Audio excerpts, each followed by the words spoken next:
Welcome to the foundation.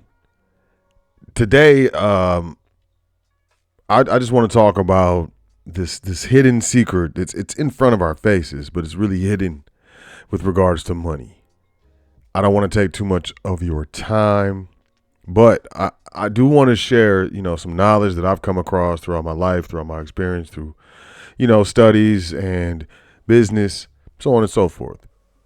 Right. But really, this is with regards to finance. And this is with regards to, the difference between public education and private education. So, this is kind of impromptu. As I said, I don't want to take up too much of your time. This is going to be a quick one. But I do want to paint a very clear picture with regards to currency, money, and wealth. Less than 5% know this hidden secret about money. Do you? My name is Sot L, Seeker of Truth L, Speaker of Truth L. This is the foundation. I appreciate you checking out the show. With that being said, let's do our dance, as we always do. Yeah, you know how we do. It's luxurious, isn't it? Make sure you check out welcometothefoundation.com. At the very least, check out the email list. Just throw your email in there. Just throw it in there. We are currently moving providers. We have a dance going on with the provider because, they're going to lose money in a client, and then they're mad, they're jelly. So they want to, shuck and jive on us. But, we do our dance in circles around the shuckers and the jivers. But in the meantime, just, sign up for the email list. Maybe TMI. But just to keep y'all abreast. Link in the description. We have the most comprehensive, most affordable trustee training ever. Look, it's not available. If you find a better one, tell us about it because we will improve our training to be better. Again, link in the description. Very affordable, 100% affordable. Low price to sign up. Then you got the monthly dance you got to do, but you have access. There's videos back there, a lot of documentation. You get support included, kind of like hand holding. If you don't like your hand held, then we're not going to hold you. We don't do that. 100% up to you. Learn at your own pace. Do your dance. This is it. If you've ever really thought about setting up a private estate, private trust, functionally, properly administering, and most importantly, I would say, enforcing the contract, protecting the assets that are within the the actual structure. This is the course for you. If not, I apologize for wasting your time. Maybe you wanted to start a business. We have an extensive course on how to start a business. It works for every single state. Doesn't matter. Link in the description of this video as well. If you are interested, if you've ever, dreamed about starting your business, it's really expensive. I can't afford it. I can't do it. I don't know enough. I'm not smart. I'm going to fail. This is for you. This course is for you. Fulfill some of those dreams, Hey, and we have the Foundation magazine. We don't call it magazine because when we ship it, they want to charge us extra. But just for us, just to be honest, the Foundation magazine, we just finished our final cybersecurity issue, 3 volumes. It was a luxurious dance. We do offer back orders. You can email support at welcometothefoundation.com. Link in the description. Check this out. We got a digital edition. We have a print edition. Yep. Old school. All the same dance. Welcome to thefoundation.com. We're doing that dance. Link in the description if you want to do this dance. It's an exclusive dance. Not too many people can watch you. They can't. I would suggest, those exclusive dances, you keep that private. So let's jump into this. Straight into this episode. As I said, I'm not trying to keep you. But, we are going to talk about money. Well, we're going to talk about currency first, and then we'll talk about real money.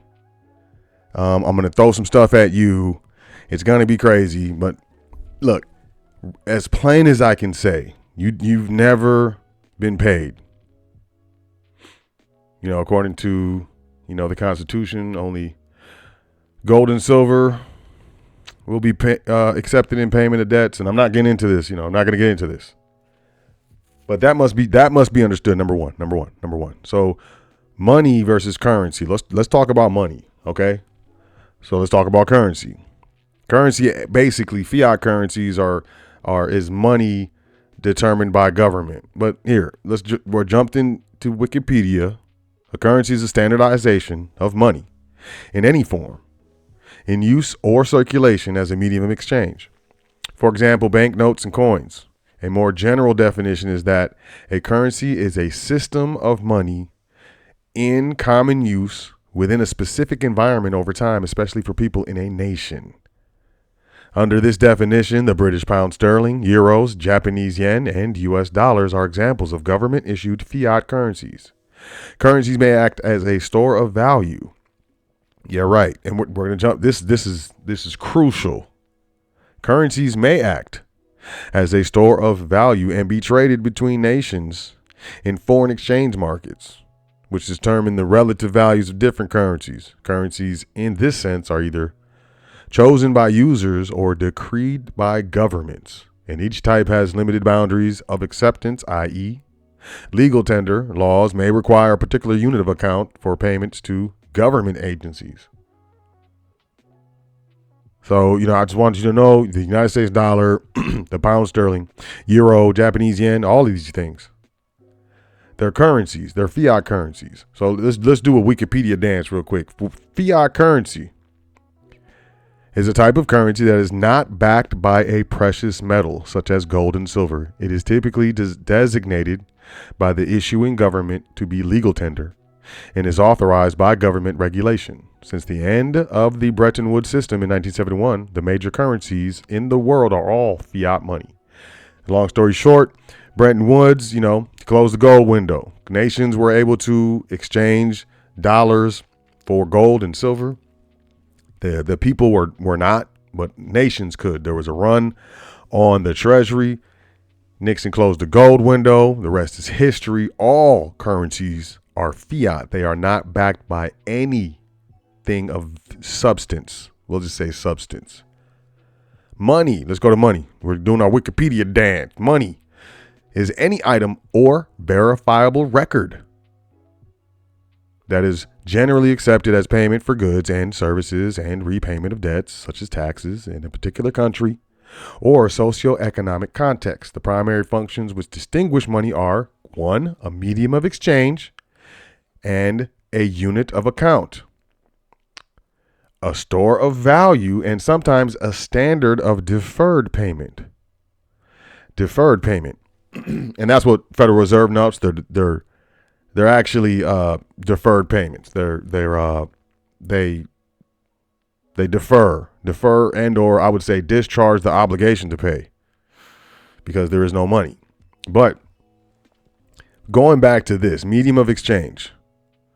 Medium of exchange, we are not in a system of exchange. Currencies are not mediums of exchange. They are units of account. And this would be evidenced by the serial numbers, the sequential serial numbers that you've seen if you've ever gone to the bank and you got sequential serial numbers on your notes. They are actually notes.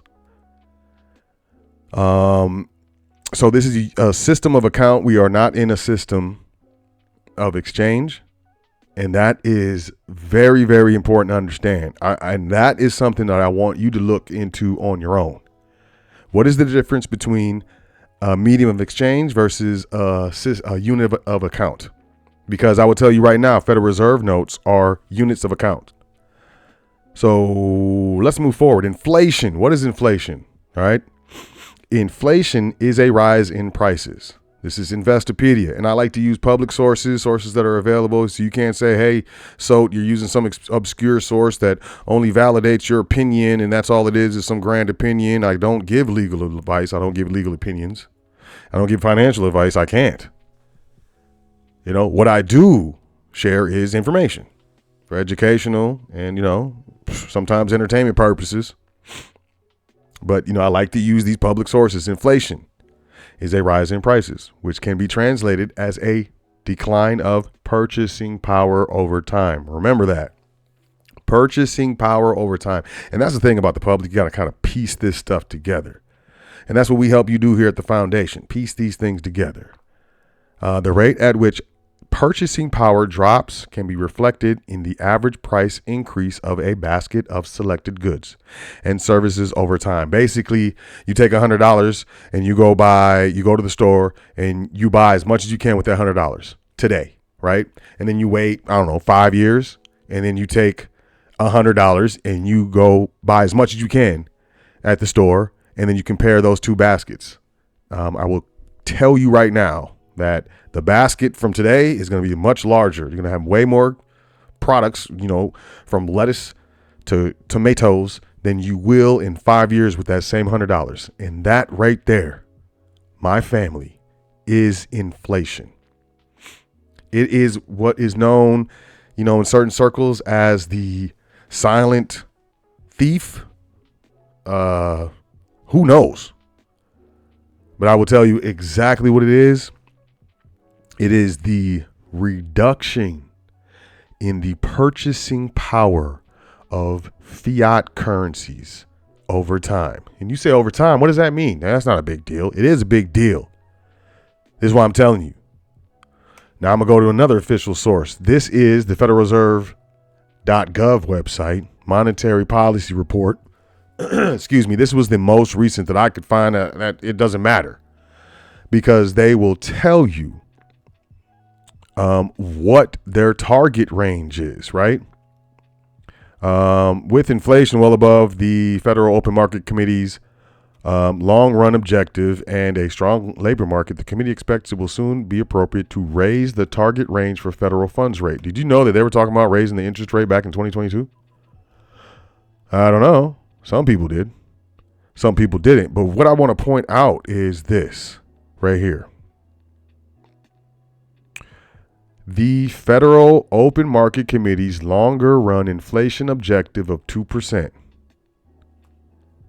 And you can research this stuff on your own, right? Do your own research. I could be a crazy dude tripping. I could be in like a wetsuit right now in my bathtub playing with rubber duckies. You don't know. You don't know, right? You never know. Bottom line, you need to research this stuff yourself. But what I'm saying is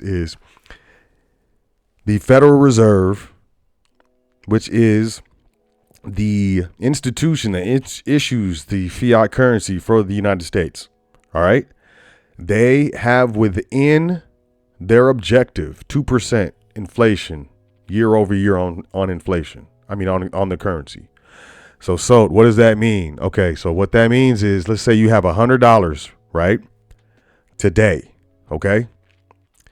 It can buy you that basket of goods. This is what they say, a basket of goods. You go to the store, buy as much as you can with that $100 today, right? Okay, so if 2% inflation, right? 2%. So if the currency, and we'll just say inflation is basically the loss of value, because inflation is really the currency or the money supply is inflating. There's more currency or notes in the system.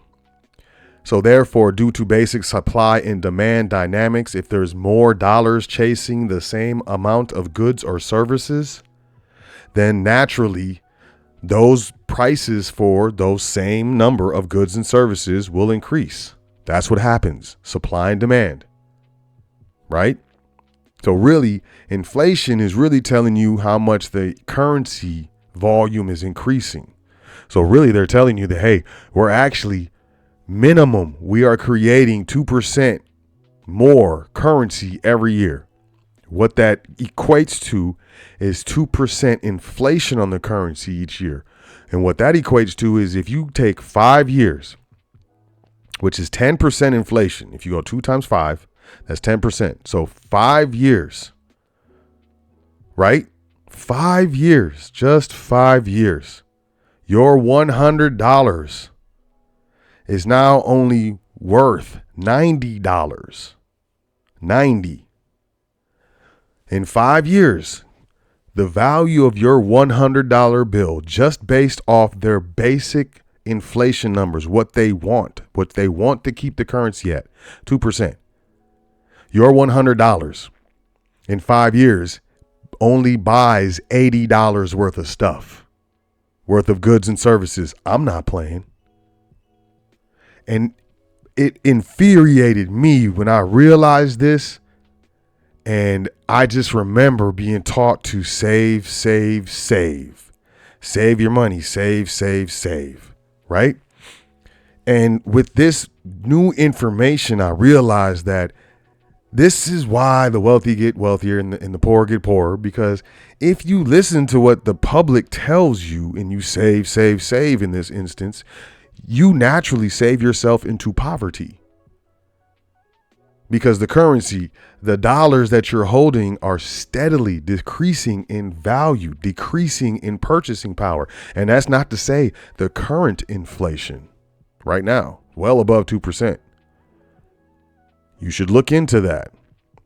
And what does this mean? All currency. Not only is it fiat, it's not backed by anything, which means that it can go to zero eventually. Look at the Zimbabwean currency, what they did. All currency is slavery. Gold is the currency of kings and queens, y'all. Silver is the currency of ladies and gentlemen. I'm not playing with you. Barter is the currency of the people, and debt is the currency of slaves. Why am I telling you this? I don't want you to save yourself into poverty. I technically don't have a vested interest in your family, your private estate, your wealth, technically. But I know that this is straight janky. It's not fair. And, to actively be a catalyst against this, hey, I'm all for that. So this is what I'm getting into, right? So what we have currency, right? And then all currency denominated assets, right? You have to separate this because this is la la land. This is monopoly money. It does real things.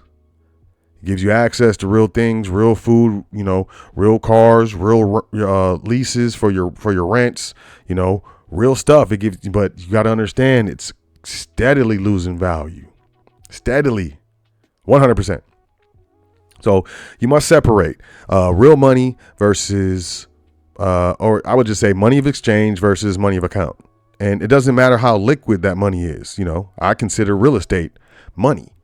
It's not very liquid. It takes some time to liquidate it, but it's money. It'll always be money. It'll always be wealth. It'll always have value. Things of that nature. Same thing with gold and silver. Then you have, money of account, currency, and all currency denominated assets, y'all. Listen to what I'm saying. So you have stocks, you have bonds, you have certificates of deposit, you have life insurance policies, you have 401ks, IRAs, annuities, etc. All denominated in currency, fiat currency, value losing currency. 5 years, 10%. 10 years, 20%. So now think about, all those people that have money under the mattress. And, if you've ever heard a story or read an article about, the value of something, in 1980, and they say adjusted for inflation, that's actually, and then they say some crazy number. It was $3 million in 1980, but adjusted for inflation today, that would be $280,000 million or something ridiculous. So it should pique your ear when you hear adjusted for inflation now, because you understand what that means. The older generations understand what that means. They would say, oh, in my day, it only cost 5 cents to do such and such. And we would be like, oh, go ahead with your old self. You don't know what you're talking about. Now I get it. Hopefully now you get it. Right? So moving forward, I'm just going to jump into this and I'm going to let you go. Right? We have Basel III. Right? And this is the Bank of International Settlements. Okay? But before we jump into that, and look, I want you to see, this isn't current events, but this is, from last year. Central banks bought the most gold on record last year. What is going on? What? Why? Central banks bought 1,000 136 tons of gold in 2022. Not since 1950, but really they corrected it. It was 1967. I'm just going to read it. Central banks added a whopping 1,136 tons of gold worth some $70 billion to their stockpiles in 2022. By far the most of any year in records going back to 1967. I guess they corrected that. This is according to the World Gold Council. The data underlines a shift in attitude to gold since the 1990s and 2000s, when central banks, particularly those in Western Europe that own a lot of bullion, sold hundreds of tons a year. Since the financial crisis of 2008, 2009, European banks stopped selling and began growing. Number of emerging economies such as Russia, Turkey, and India have bought central banks like gold because it is expected to hold its value through turbulent times. Unlike currencies and bonds, it does not rely on any issuer or government. Gold also enables central banks to diversify away from assets like U.S. Treasuries and the dollar. Check out this chart I got for y'all. Average trading volumes daily in U.S. dollars. 1 year average trading volumes of various major assets in U.S. dollars. So this is valued in U.S. dollars, but do you see any I don't see U.S. dollars on here. I see U.S. corporate bonds. I see U.S. T-bills. I see U.S. 1 to 3 year treasuries. I don't see U.S. dollars. I see the euro and the yen, and I see the euro and the pound sterling. But do you see? And this is in billions. So this is over. We're looking at like $180 billion trading volume in gold. S&P 500, I would say that's the casino, but this is the real movement. 100% real movement. Basel III. Overall, gold will become a zero risk asset. Basel III is a set of international regulations concerning bank capital adequacy, stress testing, and overall market liquidity. Many of these regulations have been introduced straight after the 2008-2009 financial crisis, but there are several aspects of these agreements that will only come into effect. Well, this is the older article. I'm telling you, this is already happening. And of course, Basel III only affects British and European banks, but that's not what this does right here. And here, let me break this down. So there is a risk ratio that they got to hit. Where is it? There it is. They got the required stable funding, RSF, is 85% to gold. Okay, so what does this mean? There's a lot of paper trading, GLD, SLV, of silver and gold. Equities markets, think stock markets, stocks, paper, right? And what they do is they have unallocated gold, which means the bank holds gold, and it may or may not belong to customers, and it may or may not have been sold or have a claim on it. They may have 100 claims on the same bar of gold. Well, that type of holding by banks is going to require an 85%, basically 85% of whatever unallocated gold they hold, they must have the reserves for. What it's going to do is really reduce the paper volume trading of gold, I believe. And I believe also that central banks saw this coming, and they've been buying gold crazy. And it's not just 2022. They said it's been since 2008, 2009. Central banks have been buying gold. What does this mean? What it all means to me is that the public will tell us one thing and will do another. One more thing. We got NSFR. Basel III eliminates Tier 3 capital and places new liquidity ratios on banks, specifically the net stable funding ratio, NSFR. This introduced a RSF factor of 85% for gold held on banks' balance sheets. So if it belongs to a customer, they can reduce this 85% requirement by allocating the gold, which means they would have to put the gold, or they have to separate it somehow, whether it's in a container or whatever, and put the customer's name on it. And if they have $400 million worth of gold, each customer added all together would equal $400 million. And that way the gold isn't on the bank's balance sheet. So that way they have zero requirements for any allocated gold. But any unallocated gold, and these, the LBMA, they do a lot of shorting of gold stocks and silver stocks. This is going to stop. In my opinion, this means gold and silver is about to hit the roof in the next 5 to 10 years. 5 to 10 years. And what this means overall is not only is gold and silver real money, right? But it means that we have been taught backwards. We have been taught to really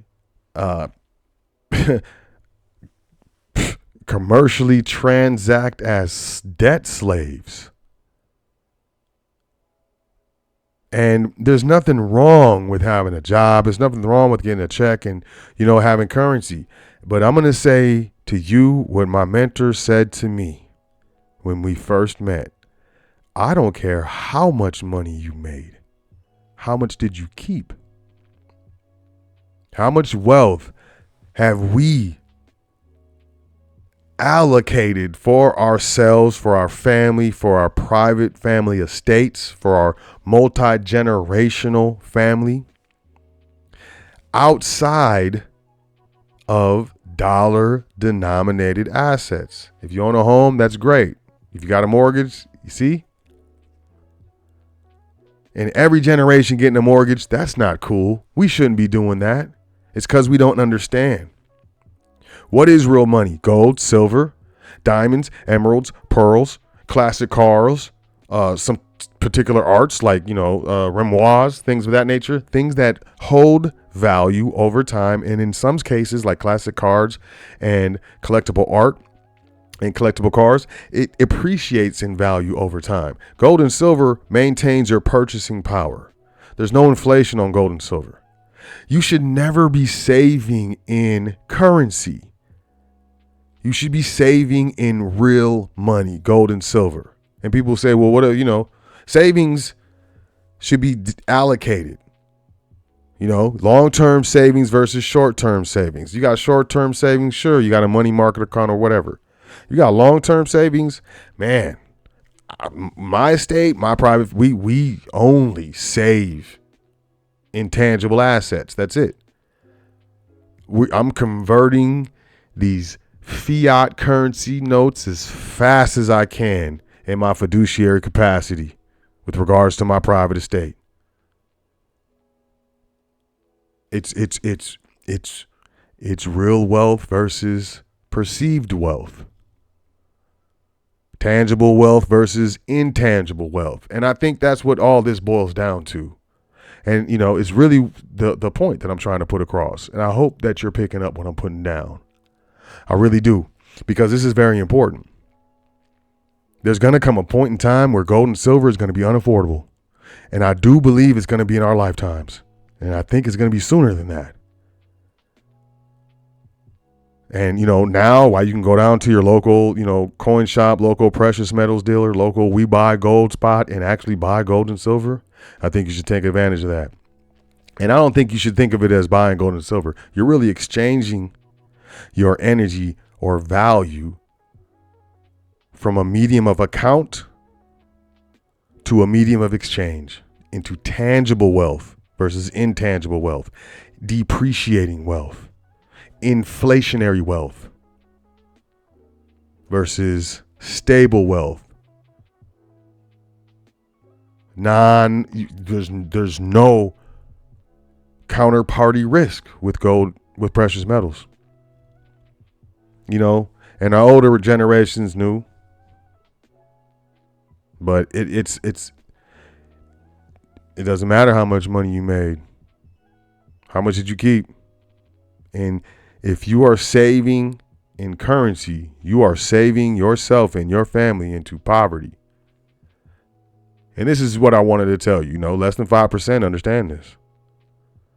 Less than 5% know the difference between money of exchange and money of account. Do yourself a favor. When you go to work tomorrow, ask someone, just anyone at random. Say, hey, what's the difference between money of exchange and money of account? And see the way they look at you. And you will understand that Sot L told you the truth. Less than 5% know this hidden money secret. So, of course, you got to pay bills. You got to pay, insurance payments and premiums and car payments and, the dental payments and all. And this is all currency. This is all currency. When it comes to savings, true wealth is held in tangible form. Real estate, which is land. And I'm going to tell you, tangible wealth breaks down to two categories of land: movable and immovable land. That's wealth. And they will say, well, it's gold. Gold comes from the land. Diamonds, emeralds, pearls come from the land. Classic cars formed from the land. Collectible art formed from the land. Any precious metal, anything. Any commodity, corn, wheat. It's land. Agriculture, land. You have movable land and immovable land. And yeah, currency is a form of land, a form of trees. But how you understand the difference between money of account and money of exchange is intrinsic value. Intrinsic value. What's the value of the paper that those currency notes are printed on versus what's the value of that ounce of gold that you're holding in your hand? Doesn't matter what is stamped on it. What's the true value of it? That's what's important. Hope you understand what I'm talking about. And I hope you picked up what I put down today. I really do. Absolutely do. Because as I said, less than 5% know this hidden secret about money. And I will tell you the truth, there is no money in this system. There is no money in the United States. You have to acquire it as a commodity. Now it's a tier 1 asset. But how does that truly affect us? It's all about your wealth. It's all about you keeping more of the energy that you exchange at your job, at your job site, in the office, whatever. I call that the public. That you exchange your energy given to you by the creator in the public, created by man, for currency created by man. And you got to get it out of the created by man into the created by the creator as fast as you can. That's land, movable and immovable. I trust you picked this up. Y'all have a great day. Enjoy yourself. Take care of yourself. Make sure you say 10 things that you are thankful for before you go to sleep tonight and every night. It's very important. If you have any questions, email me, admin@welcometothefoundation.com. Check the link in the description. Don't miss out. I'll catch y'all tomorrow on current events. Peace, y'all.